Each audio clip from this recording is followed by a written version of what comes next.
Okay, welcome to the webinar, Bitrix24, Perfect Project Management.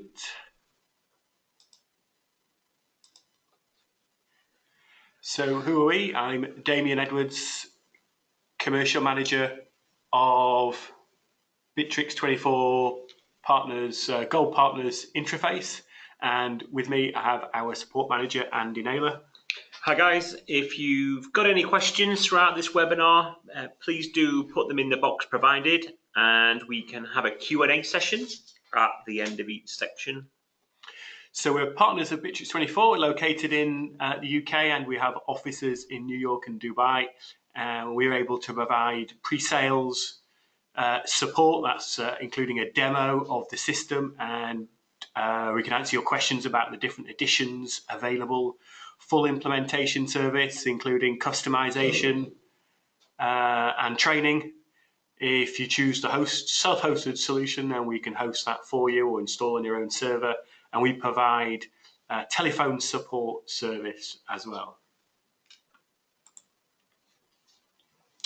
So in case you don't know, what is Bitrix24? A suite of tools for managing many aspects of your business, including sales, projects, which we're going to talk about today, and HR, as well as communication tools. Over 5 million organizations use Bitrix24. It is available as a cloud solution, which you pay for on a monthly basis, and a self-hosted solution, which you pay for on an annual basis. So why Bitrix24 for project management? We're going to go through today, show you how to create work groups and what exists inside a work group, how you can manage tasks within that work group, how you can add in considerable automation on how you deliver those tasks, how you can see who's working on which tasks, how you can report using Gantt charts and other types of reports, and how you can invite in your clients or suppliers as external users to collaborate with you on the project. So let's start with project groups. We are going to show you firstly how you create a project group, and then we'll run through those features, standard features of a project group. Pass on to Andy, who's going to create a group for us. Yep, so I'll just jump into Bitrix. So this is available on all packages of Bitrix24. And we first of all start creating a project by going to the work group section on the left-hand side. So your projects are essentially going to be created on this page, and you can name your projects whatever you like. You can then invite your project members, and once that user is a member of that particular project, they'll see it within this workgroups and projects page here. So if I just click on create, and then we have a choice of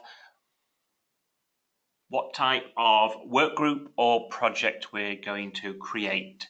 So if we're looking at the second level here, in terms of a project, we can create an open project. And what that means essentially is that we can create the open project and give someone the ability to click onto work groups and then click on join, so they'll know it's available. In terms of a private project, if we create a private project, only the people that you invite to that particular project are going to know that it exists. So that's really good if you want to keep it private in terms of nobody else on your system being able to see it. And then finally, we have an external project, and we're going to look into this a little bit later on. But with this project, you can invite your clients into the system and into this particular project. So they're not a standard user on Bitrix. They would be classed as an extranet user, and that would enable them to come to your Bitrix site online, log in, and then have access to that particular project workgroup. So if you click on external project, and as I mentioned, you can call the project whatever you like. So if we call this Perfect Project Management, We can give it a little description if we wanted to. We can upload an icon, so you can see in the background there we have a profile on that avatar, so you could upload your own icon. And with projects, you can add your own start and end dates. And what this enables you to do is, if you were to create a task that was out of this specific date range, so if I said it was going to end on the 30th of November, and maybe I set a deadline to the 2nd of December, it wouldn't actually allow me to do so because it is actually outside of those project date ranges. So that's how the start date and end date works within a project. And then we can set specific levels of ownership inside a project. So you have a project owner, you have a project moderator, and you can have multiple project moderators in there. And then finally, you can, we'll actually add Mike Black and Jim White. And then finally, you can invite your normal members to the project itself. So these are employees. So if we wanted to invite Jane. And then because this is an external project, we can invite our extranet users to the project. So if they already exist on the system, maybe they're a member of another external project, then they will be available to select here. So in our case, Tara Green. If they're not already a member, then we can just simply put in their email address and send them a welcome message to click on and join the project. And they'll receive an email. They'll receive that email, a link will be in that email, they'll click on it and they can register to join the particular project group, and that will then give them access into this particular project. One thing to point out, I think you do need a commercial package to have an extranet on your system, but you can have unlimited extranet users on those packages. So you may want to invite 100 external clients to each individual project. You can do, because there is no limit in extranet users. We can give it a subject, and these can be all tailored to meet your business requirements. In this case, we'll just call this one projects. And then if we click on the More tab, you can see what you can have in terms of modules inside a project group. Damien's going to go through these in detail in a moment once I create it. But essentially, we can turn on and turn off modules within this particular group. So tasks is obviously vitally important for projects, and it does play the key role within any project work group, because you can create Kanbans and automation, which is what we're going to cover in this webinar a little bit later on. So tasks is essential to a project group. A calendar, each project can have its own calendar and can be shared amongst the members of the particular project group. Drive is referring to a document storage for this project alone, so you can store files and documents that are project specific, and they will reside within this project only. We can have an instant messenger chat, so you can have a chat between all members of this particular project, and that also moves into the mobile app as well. So if you wanted to have an instant message conversation within this particular project, you can do so on the Bitrix24 mobile application. We can have an old school style forum. It's called discussions in Bitrix, so we can have static forum posts in there. Conversations will give us an activity stream. So again, we'll have a look at that in a moment, but it's a great place to chat and collaborate on the activity stream. We can have a photo gallery. We can have lists, again, which we're going to look at a little bit later on. And we can have a wiki as well. The Applications tab allows you to download third-party applications. So it might be, one of the common ones that I've seen clients use is MindMap. That's a common one for projects. So you can actually integrate that inside Bitrix. And if you do want to integrate the third-party applications, just make sure that that applications checkbox is ticked. I'm going to uncheck that for the moment. And then we have the first area where we can set permissions. So it may be that you only want the project owner to invite new members to the group. And then finally, we can tag it so it becomes searchable for those project members.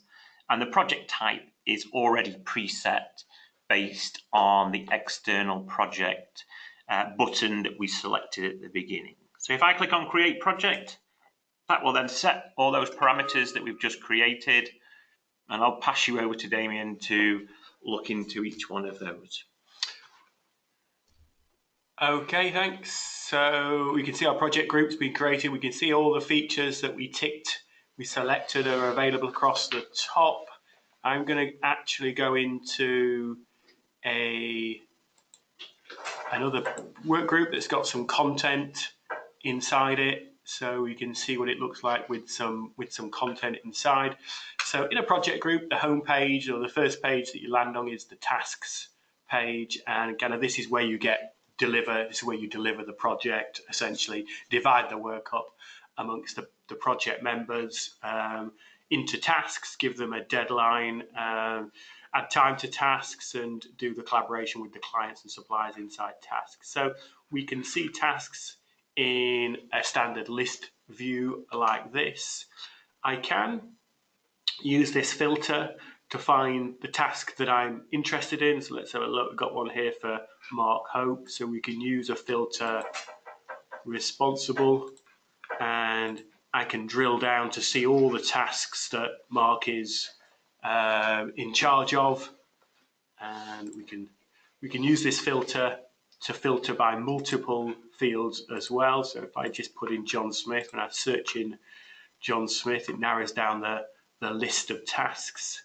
I can filter them by something like status. So let's bring status up to just see what we've got here in progress. So I might just want to look at all the tasks that I'm involved with that are in progress. And in addition to that, I can also then start to type. So it's a multi field filter that allows me to get into the information that let's just take those out that I'm looking for. Let's take those out and we'll expand. Let's just have a look before we go into a task, how else we can view these tasks. This is a list view. We have something called a planner view. This allows me to see tasks as Kanban, and as a Kanban view. I can see individual tasks on cards like this. Yeah, so with your planner, isn't it? It's with reference to your own planner. So you can personalize your planner to your own requirements. No one else will see your planner stages. That's right. So these stages across the top, they're all, you name those to suit the way that you work, and you can move tasks from one stage or status to another, and that won't affect what other people see. I can access any of these tasks from this page. I'll slide open like that. I'll have a look at a task in a second. But that's a planner. You can also view them as a traditional Kanban. It looks the same or looks similar, but in this case, when I move a task through stages like this, then that change is reflected on everybody's view. So everybody sees the same stages and the same tasks within those stages. You can rename these stages though if you're an administrator. And if we click into Gantt, then we can view all the tasks as a Gantt chart here. So I can see on this Gantt chart, these little red lines indicate the deadline date. This indicates that the task has started, but it's now over the deadline date. Let's just scroll this way. You can see the deadline date was here. If I've got the right permissions, I can move these deadline dates forward like this. So this gives you a good overview of where you are with all the tasks inside the project. We can do some things on this that allow us to create dependencies between two tasks. So I can, in this case, I create a dependency between this one and this one. This means that when this one starts, this one will start also. We can do other things whereby when one starts, sorry, when one ends, another one will start. So various different ways that you could associate one task with another. I guess the typical one there is when one task ends, another task should begin. Can click in and open up any of these tasks as well from this page, as you can on any of these views. Let's just have a quick look inside a task page. So we see some content about the task, whether that's some images or copy up the top there. You can add checklists. You have all the details about key dates and things over the right hand side. So that would be things like the date they were created on, start and end dates, and deadline dates. So you have kind of two start dates and two sort of finish dates here, used for different purposes. You can see the stage of the task there. I can set reminders here, personal reminders on this individual task. And then we can see the people that are involved in this task. So they don't have to be everybody in the work group. You can split the work down into smaller teams, and we have different levels of responsibility for this task down here. Here's where you see the comments. So we can have a backwards and forwards amongst the team about progress of the work. See a full history within here, and within here we can see the full time spent on a task. Two ways of adding time to a task. We can add it manually inside here, and then this allows me to actually backdate this time. This allows me to backdate the time, put a comment in there if I want to. And second way is to actually log in to the task and add time in real time to this individual task. So those are tasks. I'm just going to show you quickly how you might do some reporting on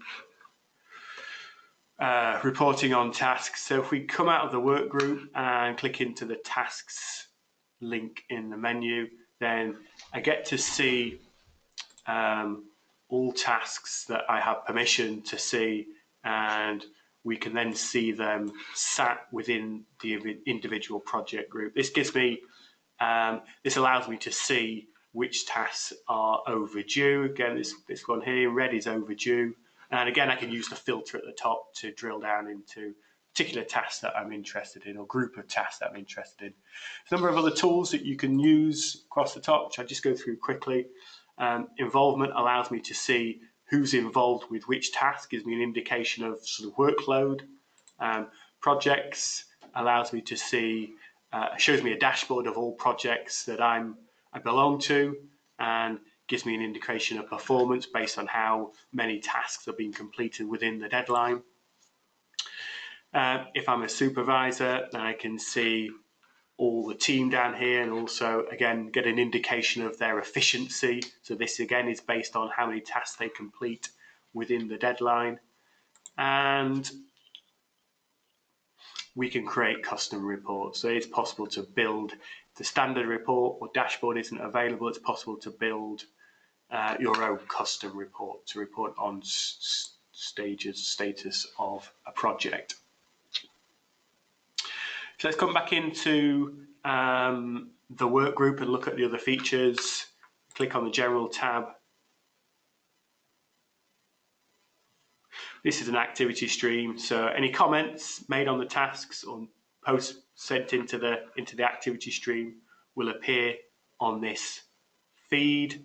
There's various things I can do within here. I can obviously add my comment to the stream here. I can do things like an item. I can also view an indication of how many people have viewed that particular post. We can favorite things up here so we can come back to them. So this will essentially be an activity stream of every single comment on tasks that I'm involved with. Click over to the next tab, calendar, then we can see all the events that are associated with this work group. We're going to have a look at extranet users a little bit later on, and you can share all these features with extranet users, including inviting them into events using the calendar. So we'll look at Drive. So Drive, obviously a document drive, and these documents, this drive sits within this particular work group, so you're keeping all those project documents in one place and sharing them with the right people. There's a few things that you can do with these documents. Of course, we can download them, you can lock them for editing. I can share them on a public link like this. You can obviously control access permissions to those documents, and you can connect them to your own personal drive. By doing that, that allows you to sync this document with your local machine so that you can access them offline. One other thing you can do on documents within Bitrix, which you probably can't do on other document providers, are business processes. So it is possible to run automated processes, for example, to get documents approved. So it might be, in this case, we're looking at getting it approved by 2 managers. Should it be approved by the first one, it goes on to be presented to the second one. And as part of that process, you can make these documents unavailable to the team until they've been approved. So that's a really good way of managing documents. I ran that process manually on that document, but it is possible to have that process run automatically on any new documents added to a particular drive. So a quick look at chat. Everyone in the project group gets added to the chat group here, and so we can have an instant message conversation with them. You can do things like share documents in here, tag additional people in. You can make, in fact, make a video call and a voice call with this group of people, and you actually get a message history. So this tool has all the functionality you'd find in Skype, like chat and video and voice calls, but you've also got a lot of control over the full history of the conversations. So have a look into lists. So lists allow you to create tables of data, and a popular one might be creating one for expenses for a project. So this allows me to do something you might do on Excel currently. Create a table of those expense items. I can use the filter at the top to filter by status. Let's look at rejected items like this. And again, this is a multi-field filter. So I can filter.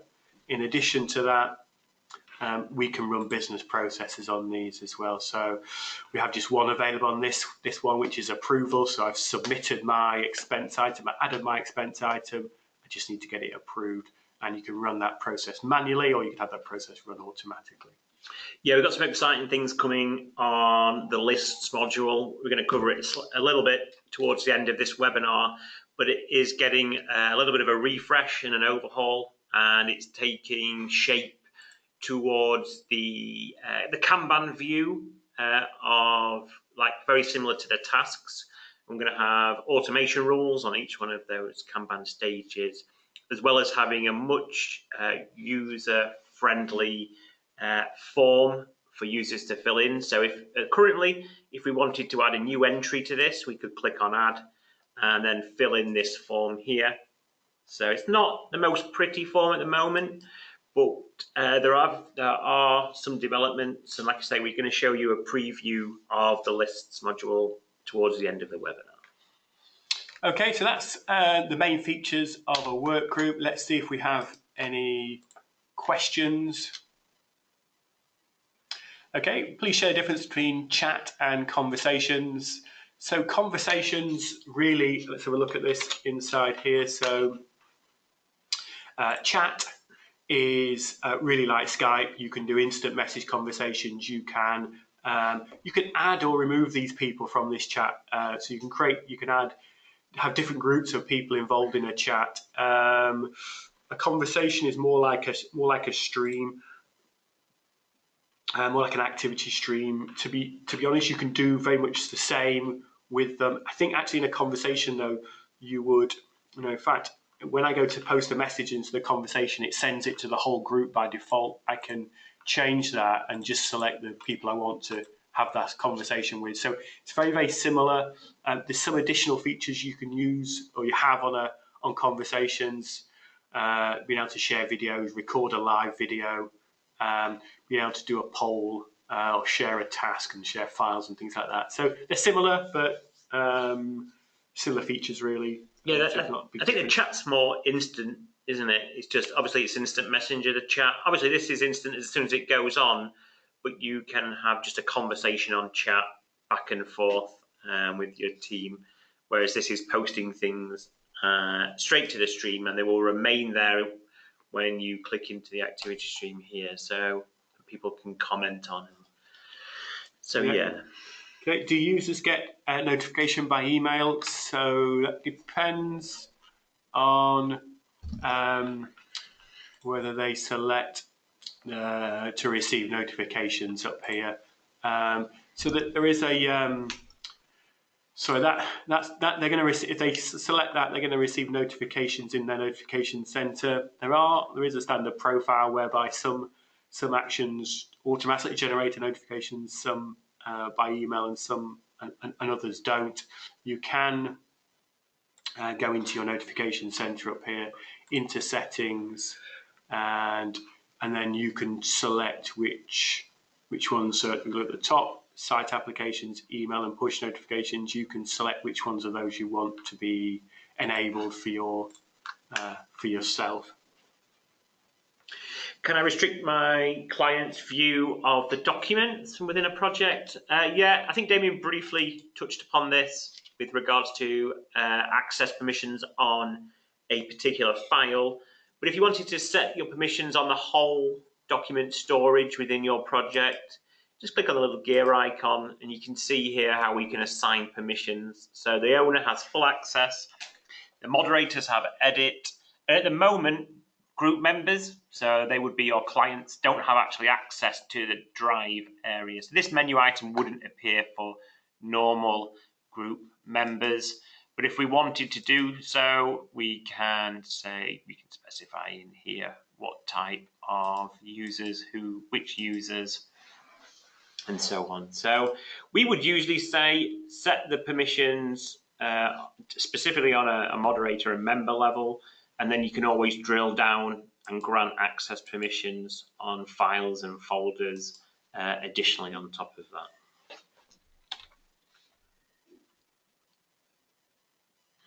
Okay, is there a video guide or even an offline user guide that details these features? So there are. If you go into, within your Bitrix application, if you go to the top right corner, then you can view the help pages up there. If you search for tasks or work groups, then you can click through those pages there. So there's various different guides, written guides and video guides as well.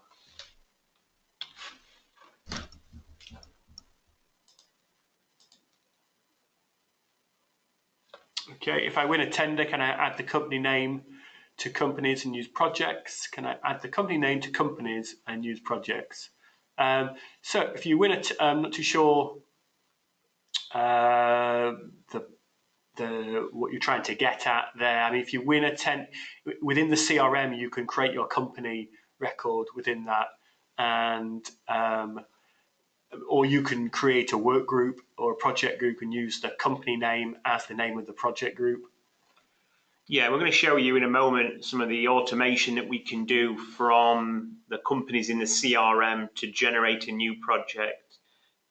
And you can make those your contacts within that company extranet users if you wanted to as well. We'll show you how to do that briefly in a moment, to invite into those particular projects so they can get updates from that particular project as well.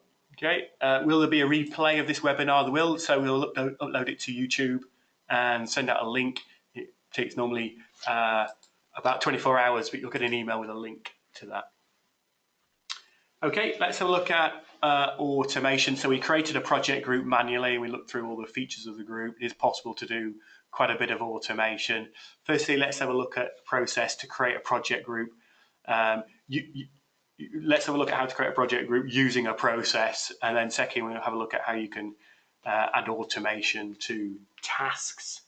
Go back into the site. Let's go into the CRM. So we have a business process set up within a company record. This isn't a standard process. You would need to set something like this up. It's fairly straightforward to do. So inside the company record, let's say we've won a new project with this particular client. I can go into my workflows link up here, and I've got a process called Create Project. This presents me with a form. So it's quite common, as somebody just mentioned there, just about winning a tender and then generating a project. So this kind of integration from the CRM into projects does really help give you structure for example, the question we just had about if you were to win a tender may be a deal inside the CRM. So you could do this from deals as well if you wanted to.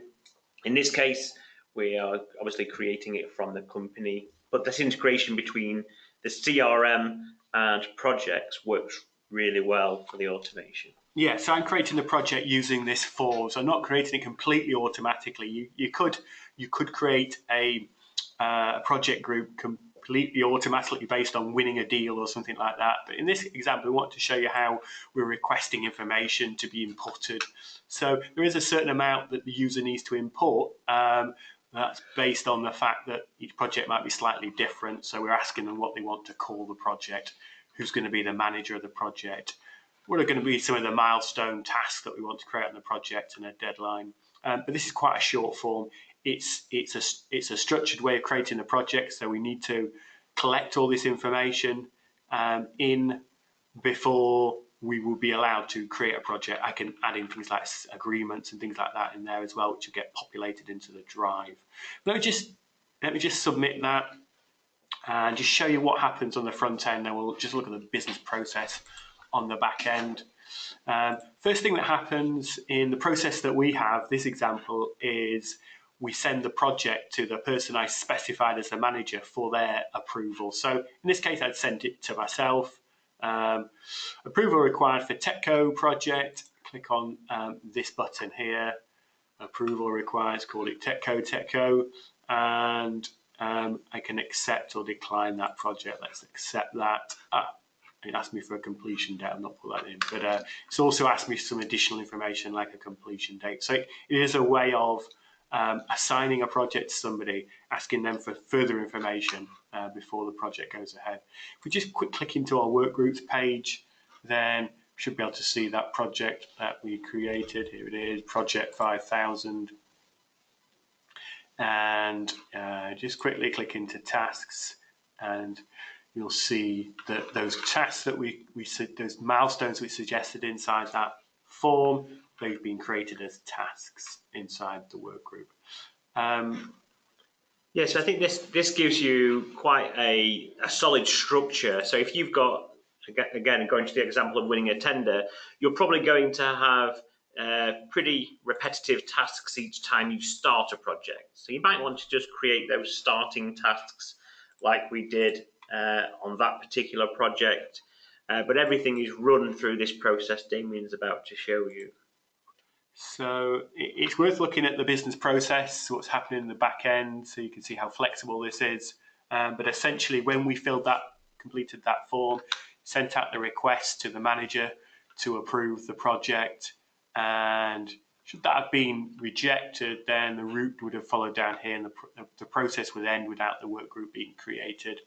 But on approval, then users are notified the work group's created. These tasks or milestone tasks are created. Any documents we added in the form are uploaded to the drive as well. And we can add quite easily additional features to this. So should we want to create a meeting to start the project off, we can do that. Do we want to send out an email? We can do that. So we've got a whole load of standard action blocks which you can build into your workflow to create a structure to how you set up your projects.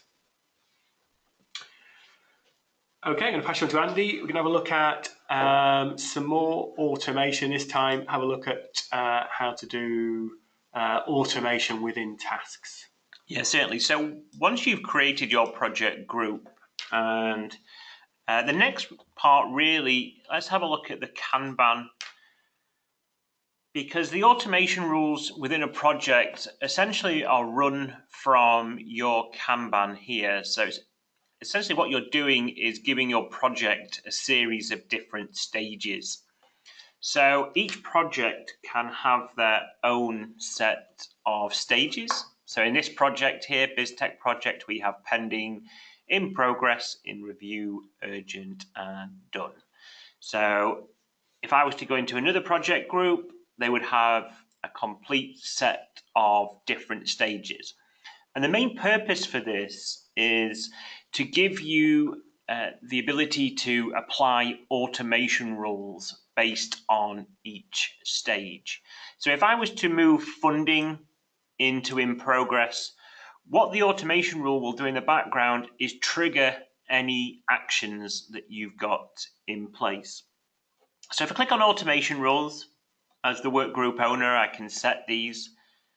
And you can see here that the stages are represented at the top. And then we have some automation rule actions in place already here. So when I move the task from pending to in progress, that actually sent an email automatically to the responsible person. And if you go into the top right hand corner here and configure automation rules, then you can see what you can actually do here. So we can add messages to activity stream, change the status of a task, which would probably be the best thing to do if it moved to in progress. We could actually move the status of the task to in progress. We can create a new list item, which is becoming more and more popular. So maybe if you've got a stage of moving into in progress, that might create an expense item or something similar to that in a list. We can edit the task, add some content automatically, create new tasks, send a notification. There's a whole range of different actions we can put into place. So if we wanted to send a notification, for example, we could add some text here, say who the sender is, send it to the responsible person, and we could put it in review. So it may be that you might send it to your supervisor once it goes to in review. And those are the automation rules here at the bottom. At the top, we have triggers. And what triggers essentially do is automatically move the task into that specific stage based on what the actual trigger is. So for example, in this case, we have an overdue trigger. So if I click on here and click on overdue, then what that means is if your task has a deadline set, let's just say it has a deadline set for the 3rd of October, that will now have passed. And as soon as that deadline passes, it becomes overdue. So it'll automatically move the task from wherever it is in any of these stages and automatically move it to the urgent column. Now that's quite useful because then you can see quickly when you look at your Kanban view that all your tasks that have surpassed their deadline date are now sat in the urgent column. So the whole purpose of this really, in terms of the automation, is to set them on a project by project basis. So you may need different automation rules for each individual project. And whilst we're in here, you can switch between different projects. So the one that Damien's just created a moment ago, if you wanted to switch to Project 5000, you can see, because it's a brand new work group, this is how it looks as standard as soon as you create a group. But then you can tailor this group to have its own stages and its own automation rules as well. And you can have automation rules on the planner, and you can also have automation rules on the standard task statuses. So things like in progress, pending review, completed. You can also have automation rules set on that. Now, if you are using Bitrix at the moment and you do wonder how to create your own stages, just simply click on the little plus icon in between each stage that exists, and then you can set your own, define its color, or remove them there as well. And if you hover over the pencil icon, that will just allow you to edit the current stage. So you can see how these are beneficial to projects, especially on a project-by-project basis, and how you can automate those tasks. Okay, we have any questions? Can you build a project template with preset automation rules to use again? You would be able to do that if you had a self-hosted edition, I think. You can't do it on the cloud, but yeah, I can see how that would be a useful feature, but unfortunately on the cloud, not possible. We'd have to develop a little bit of a custom process using if you had a self-hosted edition. Yeah, there's currently no template for automation at the moment with preset automation. So yeah, as Damien said, the on-premise would give you the ability to do that.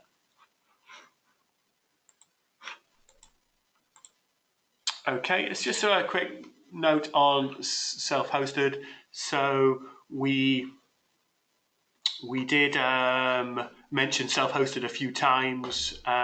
What's the benefit of self-hosted? One of the main ones is the option to be able to brand the portal up. So we're going to have a look at the extranet in a second. With the self-hosted, you can add your own custom branded login page. You can host on your own domain and add some of your own branding within the system. So that's quite a big benefit if you're inviting in your clients and suppliers. There is also some ways of doing more advanced automation. So just like the question was asked there about automatically having standard automation rules enabled on a new project, I guess that would be possible using self-hosted and doing a custom process.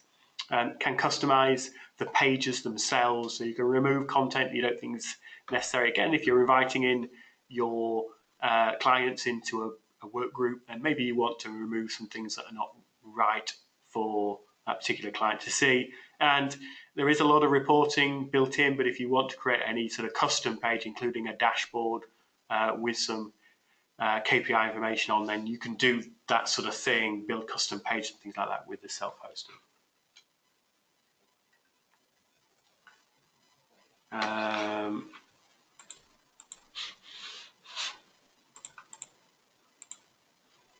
So let's have a look, and we're going to go have a look at lists in a second. Just before we do that, I'm just going to show you inside the extranet.